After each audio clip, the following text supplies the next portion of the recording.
সবাইকে জুম্মা মোবারক। জুম্মার দিনে সবারই একটা টুকটাক ব্যস্ততা লেগেই থাকে, সেরকম ব্যস্ততা আমাদের ঘরেও চলে। হ্যালো এভরিওয়ান, আসসালামু আলাইকুম। সবাই কেমন আছেন? আশা করছি সবাই ভালোই আছেন, আমিও ভালোই আছি। আজকে সারাদিন কী কী রান্নাবান্না করলাম তারই একটা ছোট্ট ভিডিও ব্লগ নিয়ে আপনাদের সামনে হাজির হলাম। ফার্স্টেই এক চুলায় আমি আলু ভেজে নিচ্ছিলাম, আর এক চুলায় আমি বেগুন ভাজি করছিলাম। যখন এগুলো এক এক করে শেষ হয়ে যাবে তখন আমি খাসির মাংসটাকে বসিয়ে দেবো। খাসির মাংসে একটু লবণ, হলুদ আর লেবুর রস দিয়ে মেখে রেখেছিলাম। এখন একটু পেঁয়াজটাকে লাল করে খাসির মাংসটাকে ভেজে নিচ্ছিলাম। আর অন্যদিকে আমি মশলাগুলোকে রেডি করে নিচ্ছিলাম। মশলাগুলো যখন একটু রেডি হয়ে যাবে তখন এটার মধ্যে একটু হালকা পানি অ্যাড করে আমি এই মশলাটা এই খাসির মাংসের মধ্যে দিয়ে দিব। আর এদিকে আমার বেগুন ভাজিটাও হয়ে যাচ্ছিল, বেগুন ভাজিটা এক এক করে আমি তুলে রাখছিলাম।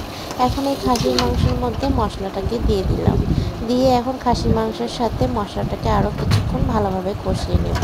এদিকে আলু ভাজাটাও রেডি ছিল। আর এদিকে দেখেন খাসির মাংসের মধ্যে এক এক করে সব গুঁড়া মশলাগুলো অ্যাড করে দিচ্ছিলাম।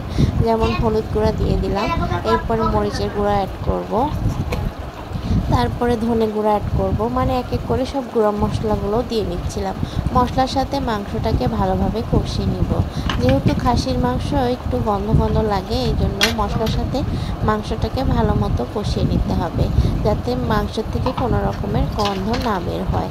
এখন কিছুটা পানি অ্যাড করে দিলাম, যেহেতু মশলা দিয়েছি এখন এটা থেকে একটু মাখা মাখা পানি দিয়ে ভালোভাবে কষিয়ে নিচ্ছিলাম। যখন এই দেখেন মশলা থেকে হালকা একটু তেল ছেড়ে আসবে তখন এর মধ্যে আমি সিদ্ধ হওয়ার জন্য এখন বেশি করে পানি দিয়ে দিব।